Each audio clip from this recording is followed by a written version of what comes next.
It's snowing. It's snowing. In February. I was driving the car. That's not unusual. Really? Because I was going to say, I was driving the car and I was thinking, this is weird, isn't it? This is climate change. This is... What's that film where the snow comes in and the ice... It's a Wonderful Life. No! The Day After Tomorrow. Oh, God. Yeah, I was thinking about that. Is that the one where they outrun the wind? Possibly. Yes. Because Jake Gyllenhaal's... I think he's in a museum or a library, like a really famous one. And Dennis Quaid, who is his dad in this, has to find him before the wind makes him freeze. Something like that. Films where you have to outrun the wind. That's The Happening and The Day After Tomorrow. Both awful films. Yeah. So I was thinking about that today. And we've also got a link to one of those films in our reviews today. Oh, yes. You're going to talk about something that's of the same genre, aren't you, later on? Cool. But no, it's not a sign of climate change. It's a sign of you not knowing what happens each month. We're in winter. Thanks. Yeah, I did think that. I did think, is it just that it's winter? Is it just that I think of February and daffodils and all of that sort of stuff? But that's March, isn't it? Well, March, April, really. Yeah. Who knows what's happening in the world these days? Everything's topsy-turvy. I don't know what's going on. I think everything's just kind of been blanked by that council and Jackie Weaver. And Jackie Weaver. Let's date the podcast. Yeah, let's talk about Jackie Weaver. I cannot believe how that blew up because you showed me that video of Jackie Weaver. If anyone out there in the world hasn't heard of Jackie Weaver and the parish council, please Google it and have a look. People will come back to this in 6 months. Yeah, like people come back to our podcast. Someday, someone might stumble across this and go, who the fuck is Jackie Weaver? Anyway, look it up. But Mark found it before it kind of blew. You found it very early on, didn't you? Before it really, really blew up. Before people were doing indie songs of it and doing all sorts of weird and wonderful TikTok-y type things, which I don't understand because I'm too old. But, once it really, really went, you found it and showed me it, and I thought, what on earth are you showing? What weird, obscure thing are you showing me? And then, the entire world knew about Jackie Weaver. She was on Woman's Hour. I was very excited. What is Woman's Hour? Who's it for? Stop it. How long is it? Please stop. Please stop. I think we've explained that before, Have we? we? Anyway. I can't remember. Yes, so... Elaine takes all questions literally. Not all questions. Pretty much every question. So I had great fun by asking her who Women's Hour was for and how long it lasted. Women, round about an hour, was my response. Such japes, such larks in our house. It's a chilling insight into our lives, isn't it? I'll tell you what else I've done this week. I've caught up with the trial of the Chicago 7, which we talked about many, many podcasts ago. And now I'm going to have to listen to your review of the trial of the Chicago 7 to remember. It's good for the numbers. Yeah. If you could download it on a few different devices, that'd probably help us. I really enjoyed it. Here's my review. Really enjoyed it. Wasn't too keen on it to begin with. Thought it was a little bit ploddy. Didn't quite get into it. And then there's some scenes of injustice that really get to you, don't they? She says, hoping that you said that. Yeah, perhaps. I think I might not have brought that necessarily up because I think that's somewhat of a spoiler, but not a spoiler. But I don't think that's a spoiler. What did you think of Sacha Baron Cohen? Oh, now all the way through because you had words about that in the podcast review. Yeah, rang him up and said, "Oh, you're Sacha." Yeah. Yeah. I know you weren't particularly keen. You felt that it was a very Sacha Baron Cohen performance. I can understand why you've come down on that. I think there's more nuance to it as the film progresses, and you're meant to think of him as a sort of a buffoon. But as things go on, your opinion changes of him, I think. Yes. Well, I think that's what the film is leading you to believe. The only thing I couldn't get away with was I couldn't understand if he was going for an accent, like a very specific accent, or if the accent was bad. That was the one thing that I stayed with for ages going, is he, because he's so good at things like this, I was like, why, he would never have a bad accent, surely. But the real life person, Abby Hoffman, I think the name is, must have had that very specific accent that I just couldn't tune my ear into. So every now and again I would go, oh, he's lost it, he's lost the accent. But I don't think he had. I think it was just a very specific type of accent that I couldn't quite key into. I mean, Abby Hoffman's very famous, so you can probably listen to his accent. Right, well, I might go and, yeah. And then come back next week and tell us what you found. Okay. Should we talk about TV? I mean, we just literally have been, but yeah, let's do that. That wasn't TV, that was a film. Watching television. Can we start with WandaVision? Because we have now watched, is it 5 episodes? Yes. And a couple of weeks ago you said, let's do WandaVision. And I said, oh, no, let's wait till the end. And now I want to talk about it. I'm worried about where this is going to go. Why are you worried? Well, when you say I need to talk about something with me, it's not that I've done something wrong. No, it's not that. What I'm saying is, I think I've done the wrong thing in saying to you that we should wait until it's finished to talk about it. Yeah, this is my mea culpa and saying you were entirely right. We should have talked about this weeks ago. I shouldn't have stuck my oar in. Okay. So yeah, should we talk about where we're up to with WandaVision? So for people who haven't seen it, yeah. This is Wanda, Maximoff, and Vision from the Avengers. And I just want to say quickly, sorry to interrupt, before you even got started, Mark's rolling his eyes, this will be completely spoiler-free. So if you haven't seen it yet, we're not going to spoil it. No. We're not going to do that at all, because this is a show that needs to be seen without knowing anything. Sorry, Yeah. Mark, carry on. I think we can talk about the framing device at the start of the show. Mm-hmm. This is Wanda Maximoff. Can I finish? Yes. And Vision from the Avengers living their lives in a sitcom. And as it moves on, we see different eras of sitcom. Yeah, so you start in the 50s, move to the 60s, 70s onwards, yeah. And I think anything more than that is to say something. But Yeah. I think it's safe to say, you will hear from our thing, there is more to it than just two people in a sitcom. Yeah, absolutely. Yeah. What? So, I'll start by saying, if this isn't in my top 2 things this year, it's been a brilliant year. Yeah, I agree. But I wasn't with it from the start. Were you there from episode 1? I was there from episode 1. I can sit and watch a parody of a sitcom all day. And it really got me. And then there are the things where they hint at something beyond. And that really just hooked me in. That was it. I was there.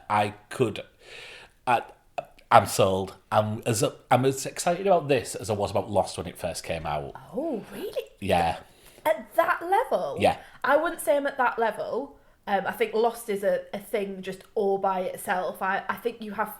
I'm not sure you're going to get another Lost for a very long time, and I don't think this is it.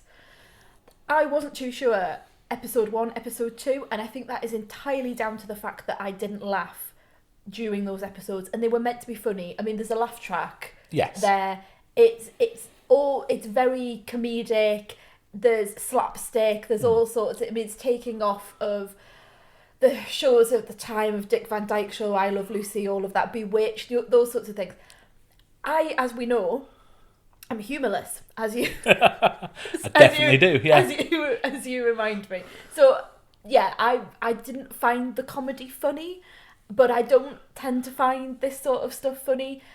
The thing that really hooked me in was when we got to episode 3 and we started to see, like you say, there's more to it than perhaps we first anticipated.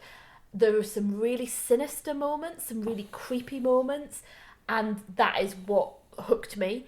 And now I really look forward to Fridays when it comes out. We are literally watching this the second we can. Yeah. Like the first time we can sit down together, whether that be first thing in the morning, before we start work, or lunchtime. Or, this is the first thing we do together. Yeah. And I just think this is so well made. I think the MCU was just getting stale with robots and superheroes kicking each other.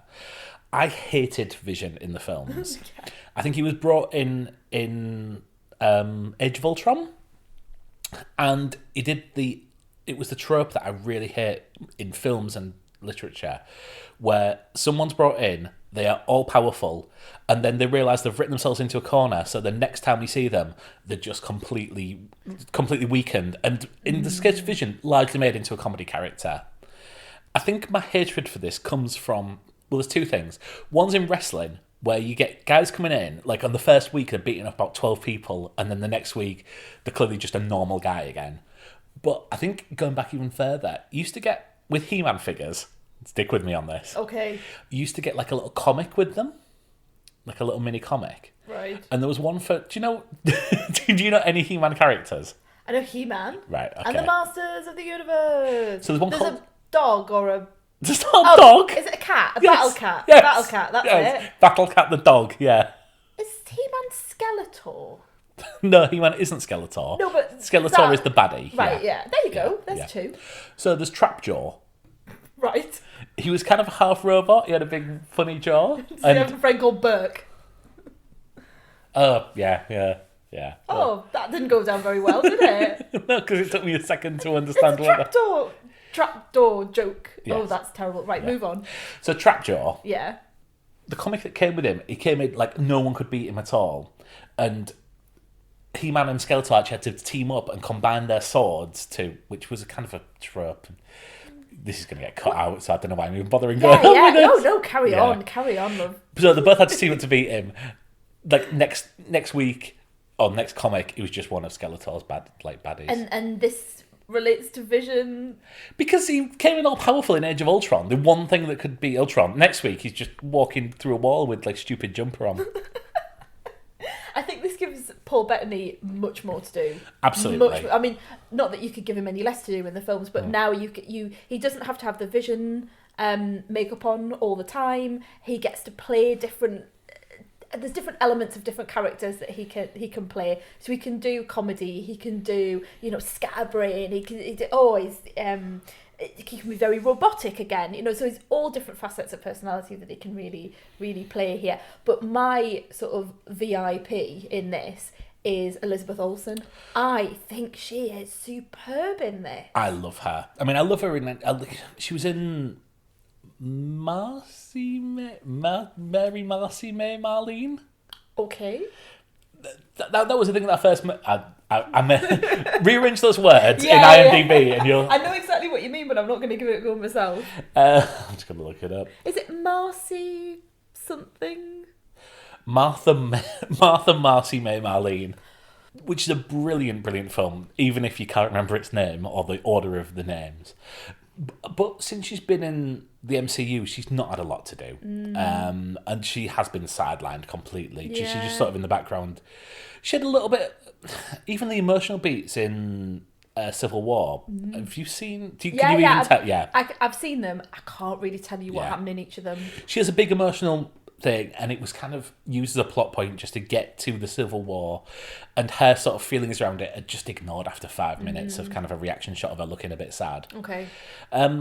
But she's so good in this, and she goes from the forced smile of the 50s sitcom to that kind of, oh my god, what's happening here, to being proper rock hard at points and absolutely owning the action side of stuff.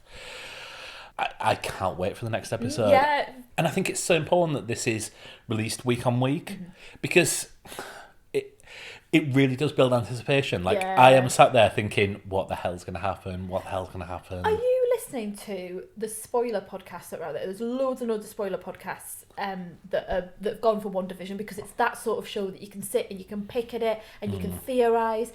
I'm purposefully avoiding the spoilers, only because I've been sort of burnt in the past with things like Westworld, where what happened was essentially not leaked to me, but people theorised the right things, and therefore it felt like it was a leak. And then I went into the show and went, oh yeah, I kind of know that's going to happen because someone's already said it will. I am listening to them purely because I always listen to them with Lost, and like I'm not afraid of like being able to see things. I think part of the fun is like seeing how things develop as well. There's a big twist at the end of Westworld's first series.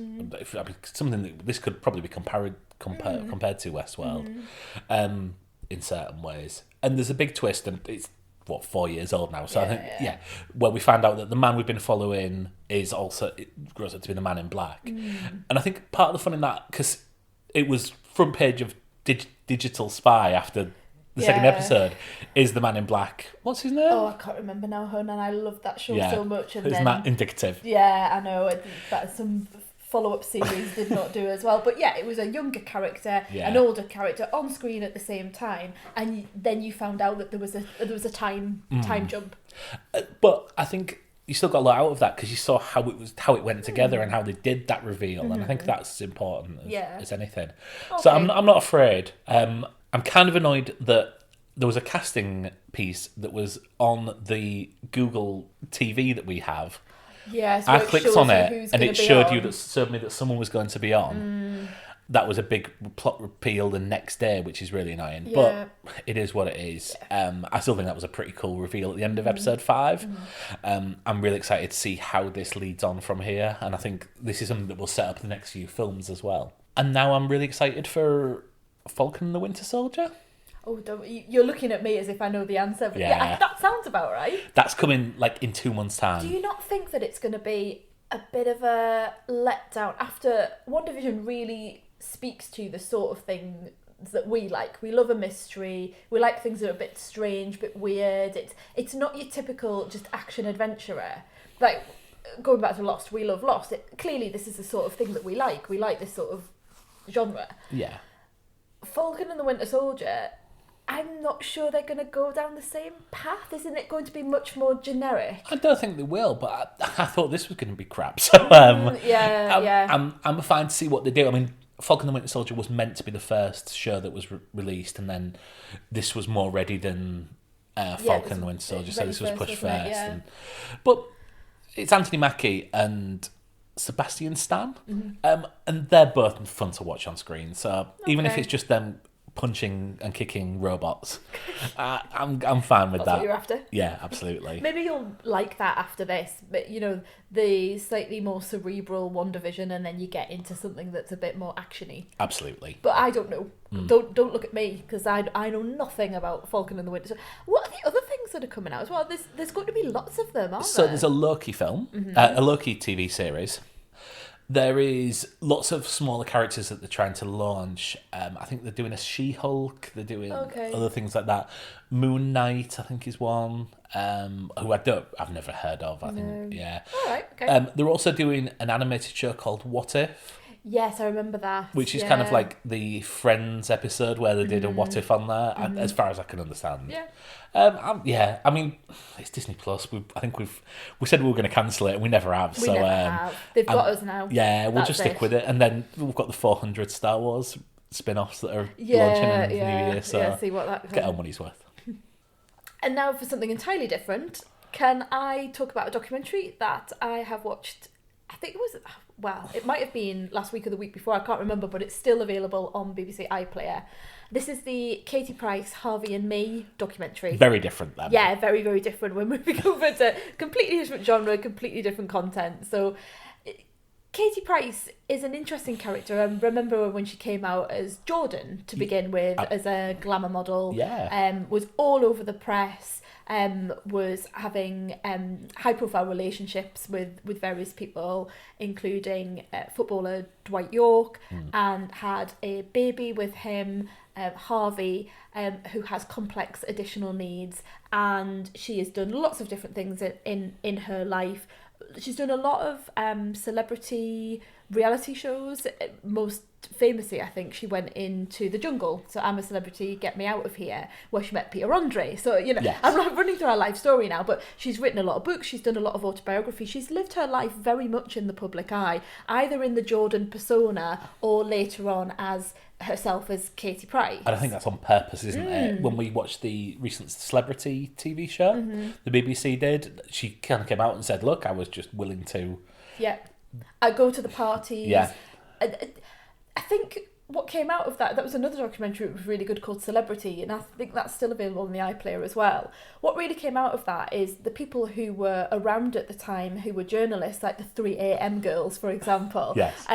But they all said that she was the most shrewd business person. She absolutely commanded what was going on with the press. If she wanted something in the press, she would get it in the press. It would either make her some money or it would move the narrative on. And they had a lot of really good things to say about Katie Price.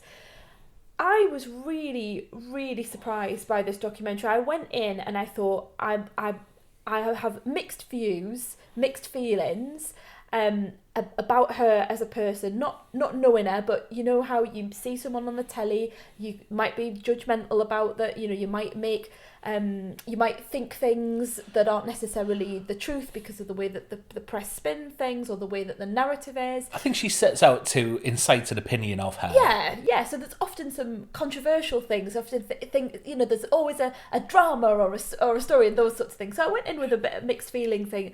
Well, what will I see in this documentary? And I was absolutely blown away. This is showing, very simply, a mother who is caring for a child with complex additional needs. And as someone in the same position, I could see all of the beats, all of the points, all of the things that she was going through, exactly the same things that I am going through at this point, maybe a little bit further on. Harvey's now at an age where he's an adult, he's turned 18, he's looking to stay in residential college, that would really help his development, but that does mean that he will have to leave the family home and reside elsewhere. And seeing her going to these residential colleges, to these special places where Harvey would live, looking at the accommodation with him, and the way that she parents him and responds to him and cares for him was actually incredibly moving, and really, I think it just shone a completely different light. I don't think it's a side of maybe it's been out there, but I don't think it's a side of Katie Price that I have seen put on television in this way. There was a review, it's funny because it's had mixed reviews, that the Times gave it 5 stars, but then other papers, probably more left-leaning papers actually, really, they were sort of mixed with it. There were sort of 2-3 stars and sort of went on about her celebrity and how it could have been broader and how it could have been this. I read somewhere that someone had said that the problem with the documentary was that she has wealth and fame, and that's not what most people who have disabled children have access to. Yeah. But what I really got out of this documentary was that having a child with special needs is an absolute leveller. Yeah. You see her filling in the same forms I'm filling in that take 6 hours just to get to like page 2. You see her trying to understand the local authorities' offer, which again are things that we've had to do. All of those things, it doesn't matter how much money you've got, you've still got to fill in the same forms, you've still got to understand and then go through the same package of support. And whilst I'm sure that her bank balance will look more healthy than ours, I suspect she couldn't just stop working now and live the rest of her life. She will still, certainly the lifestyle that she leaves and the house that she will live in will cost her money. So and the thing that, I mean, I've not seen it, so it's pretty stupid to me to comment, but I think it's easy to knock Katie Price. I think probably some of these reviews, a lot of the comments were made before anyone even watched it, and the review was even half written before anyone even watched it. Having a TV show of this ilk with Katie Price in it brings eyes to it. Yes. Whereas people, if it was Fred down the street who was in the same situation, people wouldn't watch it. Yeah, sadly. Yeah. Absolutely. I don't dislike Katie Price. I think she does I think she's got her thing. I think she's been very careful with her persona and her marketing. And she's come out on that celebrity show and said, look, I will sell anything. Yeah. If someone is going to pay me to do something, I'll do it. And, it's... Fair enough. I expect she's not come from money. So she's just hustling and she's making the money. Fair play to her. And having a child with complex additional needs is blooming hard work. It really, really is. And this really, you're totally right. It's funny that I wish you'd watched it, because you're totally right in what you've said. You see the day in, day out, the grind, what it takes to be constantly having to give someone support, to be aware of the danger that they pose to themselves and to others, to be having to go into new surroundings and be thinking, how am I going to give my child access to these surroundings in a way that doesn't cause them anxiety or stress? How am I going to explain that we're going somewhere new when that might cause them to be upset? All of those things where you're using, pictures and explaining things and having to be really calm. And then the flip side of that also is the amount of love and support and care and encouragement that she gives Harvey. I thought was just really wonderful to see. And like you say, it opens people's eyes to the type of world that she finds herself in, other people find themselves in. And I'm hoping that it actually gives a bit more that it really leads to more understanding of what it is like to be in that situation. So yeah, a great documentary. I really, really recommend it to anyone out there. Oh, you never normally say that about my recommends. Well, a lot of them are just true crime and stuff like that. It is a bit of a different documentary this time round. Really recommend it. Eye-opening. Doesn't just involve her, it has other people as well who have children with similar conditions. They're talking about their experience, and I think it's worth saying that I think they're going to go back and follow his story as he moves into the residential college, which I'm really keen to follow and to see what happens and to see how the story progresses. I think that would be brilliant. Should we move on to a very different TV show? It's a real mix this time, isn't it? I know exactly what you're going to say. Is it The Masked Singer? Oh dear. Just Elaine here, jumping in to say that during the course of our review, we do get a bit overexcited and manage to blurt out the names of some of the celebrities that have already been revealed in this series of The Masked Singer UK. So if you haven't watched it and you don't want to know any of the celebs, please do jump ahead. We've put the timestamps in the show notes. Thanks. I love The Masked Singer. And you know what it is? I just put that on one day, didn't I? On series 1, I just put it on. Was it like a Sunday afternoon or something like that? Well, we first saw The Masked Singer when we were in America. Did we? And I said, that looks brilliant. And you said, that looks like the worst thing I've ever seen. Did we? I don't remember that at all. It was an advert. It was just starting when we were in... I don't know whether it was one of the times when we were on holiday. Uh-huh. And... yeah, it was just starting like the week after. And I was like, oh, I'm so excited. This looks brilliant. And you were like, that looks like the worst thing ever. That sounds about right. Yeah, that sounds like the sort of thing I would say. Very sort of judgmental, very sort of like sniffy. Yeah. It looks terrible, but it's the best thing ever. Turns out. For those people who don't know what The Masked Singer is, and you're missing out, it is kind of like X Factor or The Voice or something like that. So you have a group of judges, people come on and sing, but they are people in elaborate costumes. You would never, you can't see anyone's skin. Yeah. You can't even you can kind of tell heights, can't you? But, you can't tell stature because they put them in, some of the costumes are so big. Some of them are like mascot size and sort of Disneyland, sort of like Mickey Mouse style things. But some of them are very cartoonish, some of them are kind of like quite gothic or... some of them are very animalistic. Yeah. These are celebrities. And they're quite well known, aren't they? Yeah. I think it's a better level of celebrity than you'd think on this. Some of them are singers, some of them are sports people, actors, comedians, just it's a real wide range, presenters. And then each week, one or two of them get voted out, and they take the mask off. Take the mask off. They turn around. Some of them are obvious.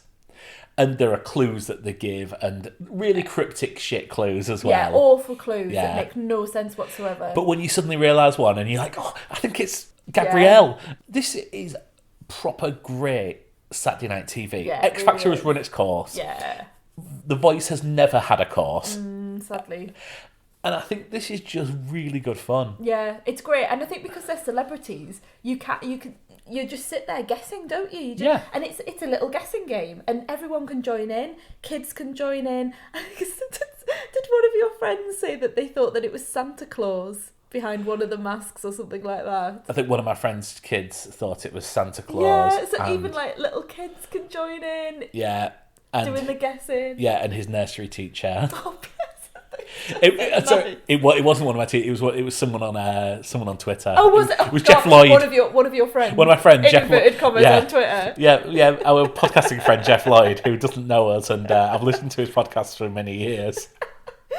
Oh, it's brilliant, and Yeah, I mean, the whole guessing thing, the panel guessing, drives me mad because they never come up with a decent guess. Like, you've got Rita Ora just pulling out names that I'm sure have just been put into her little earpiece. Because sometimes she, like, looks at the piece of paper in front of her and she's reading it out as if it's the first, like the first time she's ever read that name in her life. Yeah. And then other people who clearly have worked, like Jonathan Ross is on the panel, he's clearly worked with half of these people. You can see in his eyes he knows who it is, but he'll still say something totally wrong. And yeah, they get guest judges on as well. I tell you who I really love on the panel that we talked about actually this weekend when we watched it. It was Mo Gilligan. Gilligan, get it right. Who is... So Ken Jeong is a producer on this. It started off as a Korean TV show, and he picked it up, and he's been in the judge in every single version they've done around the world, and he's got an executive producer credit. So I suspect he's making a fair few quid off this. Yeah. But with the travel restrictions, he can't be part of this year. So they brought Mo Gilligan, who I first heard of when we were literally sat doing this podcast, going through the BAFTA winners. Yeah, totally. He is so good. He's so good. He's so personable, and I really, really think he's going to be someone who comes and goes on to the next step after this. I totally agree. I think I can see him doing a Saturday night takeaway style thing. I can do see him interviewing people, being a presenter, just really sort of man of all. You know how like John Bishop's gone into acting now as well. I can see him doing so many different things. I think he's a really, really you want to watch him all the time. You want to he's got such star presence, hasn't he? So come on then, who are you guessing for the final this weekend? Okay, so right. I'll go through them one by one. Right, come on then. So sausage. So sausage. For anyone who's not seen this, I know. This is a anthropomorphic sausage and chips. Anthropomorphic, isn't it? Yeah, that sounds about right. Yeah. Anthropomorphic sausage and chips. Yes, in a little packet. In a like a newspaper cone, like you get from a chip shop. Yeah. So I was absolutely convinced that it was Sheridan Smith. Yes. The wonderful Sheridan Smith. Then I moved on to think it was Stacey Solomon. And then, because she was singing They Call Me Stacey with That's Not My Name song, so she sang that bit. And then someone said that it might be Stacey Dooley.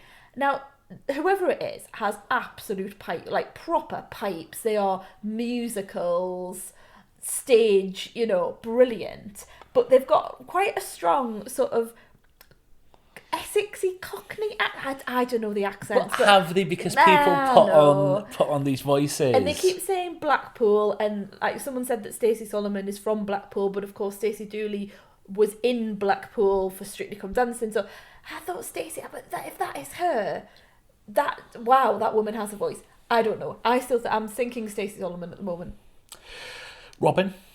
So I thought that was Aston Marigold I think that's his name, from JLS. Yeah. It might not be his name, but yeah, Aston from JLS. But that's completely changed the whole way around. You had a really, really good guess the other night where you said that it could be the fella from Rocket Man, whose name escapes me. But he's just too big a star to be on this. Yeah, he's not going to be lowering himself to this. And it just didn't sound like him this time round. Hey, don't be dissing the Masked Singer, Badger, I haven't got a clue with, just no clue whatsoever.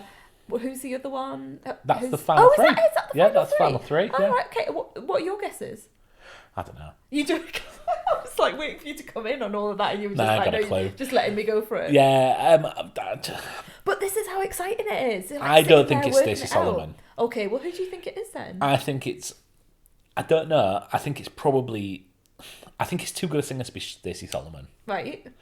I think. Sorry, Stacey. Sorry if you're listening.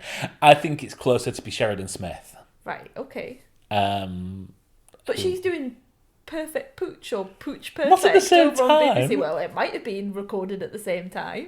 Yeah. Well, you know. Robin, I think it's a young actor. I don't think it's necessarily... Well, he's a dancer, isn't he? Because he really got the dancing moves out last time.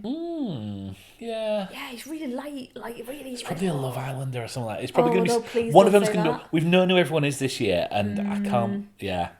But then we've been absolutely sure about things before. Yes, we thought Grandfather Clock was David James. We did, And we were just waiting, and then the thing came off, and it was Glenn And it Hoddle. was Glenn Hoddle. That was amazing. Glenn Hoddle, what a great voice. But of course, we know that from watching him in Retro Top of the Pops. Yes. Yeah. Diamond Lights. Oh, such a good song.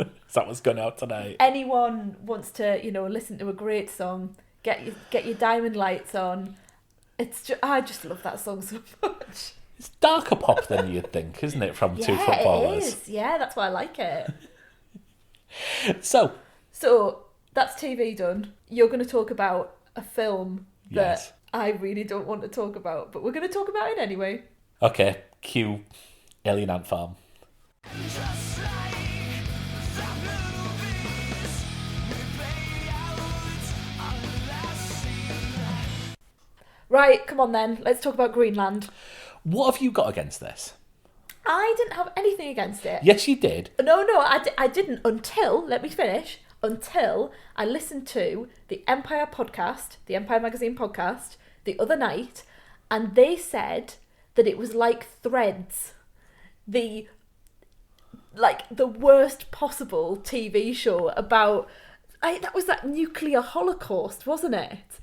And then they said it was the most stressful, most awful, really dark disaster movie ever. And now I love a disaster movie, but that I haven't been able to stop thinking about how bad it could be.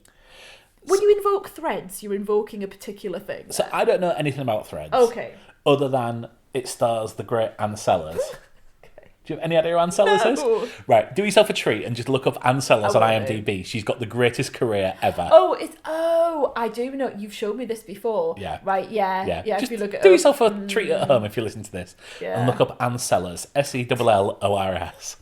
But is this the thing about nuclear fallout? Yeah. It's set in Sheffield, Yeah, is it it? was shown in school. Like, I watched this in middle school. Really? It's No. awful. Yes, I know. So anyway, it's bleak, it's awful, and that's what they were comparing this film to. Okay, I'm going to call bullshit on that. All right. Because when we went to watch Tenet, a Yes. trailer for this came on. Yeah. And I thought, oh, this looks all right. And you said, that looks utter rubbish. Well, yes, that's what. It did. The trailer was just like, oh, it's another one of those disaster films, and I thought it looked terrible. But now I'm on full warning that this is really, really dark, and I don't think I like. I love a disaster film, but not when it's people ripping each other apart and murdering each other. And Okay. you're like 28 Days Later. There's certain things in that film that really, really stayed with me. Okay. And that's not the sort of disaster film I like. It's not that sort of film. Okay. So I watched this. It's now on Amazon Prime. It was due to be released at the cinema, but you might have noticed there's something going on that's stopping cinemas from opening. So Yeah, maybe that's it. It's been released on Amazon Prime. And yeah, I think this is certainly of its time given what's happening in the world at the minute. This is about, we're not even talking about what it's all about. It's about a comet that's heading to Earth. And that's pretty much all you really need to know. I A think bit like Deep Impact had Well, the same thing, didn't it? that's the thing. Armageddon, didn't it also have... Sorry, I've got let's throw away my notes. Do you want to review it? Carry on, love. So yeah, I went into this expecting this to be a crap version of Deep Impact and Armageddon. I'm sorry, do you want to calm yourself down yet? Because No, it's fine. I expected this to be essentially, like them films you get on the Sci-Fi Channel, like Transmorphers and Yeah. This is pretty low budget. It's 35 million. And if you bear in mind, that's less than half of Deep Impact's budget and less than a quarter of Armageddon's budget, really? which was 25 Wow. years ago. I thought it'll be a nice, fun film, and then I'll go on. The film that I would compare it to, because they both do the same thing in a disaster well, is Cloverfield. Because this just concentrates on one family during this disaster. It's Gerard Butler and Morena Baccarin and their child Roger Dale Floyd, who I think he's in the world beyond the new Walking Dead thing. He's in Stargirl, he's in Doctor Sleep, so he's making a name for himself. And one of the three of them is on screen probably 99% of the runtime. We don't go off to see what the President of the United States is doing. We don't go and see what the government response is. And when we do have to catch up with that, we're catching up at the same time as the characters who are seeing it on the news screen or hearing it on the radio. And the people we meet are the people who they come across during them just trying to act and do what you would do in this situation. Gerard Butler plays a structural engineer, and it seems like he is going to get some preferential treatment because of this. That doesn't necessarily go the way that you expect it to go. And then the story is, how do they deal with this? They get split up at points, they get split up again at points, but they're going to meet at a certain point, and it just follows them all the way through. Yeah. This is really dark and really bad. That's what I said. Yeah, but it's not people. It's not verging on horror. It's not like it's more Cloverfield than Walking Dead, should we say? I mean, like psychological of like what could people do in really terrible times? What would you do to live? That's what I'm thinking. Okay, I mean, I know that you've read the plot from start to finish on Wikipedia and did so before I saw this, which kind of annoyed me because you were like, "Oh, I know what happens." I'm up in the middle of the night a lot. And, you've got to keep yourself busy.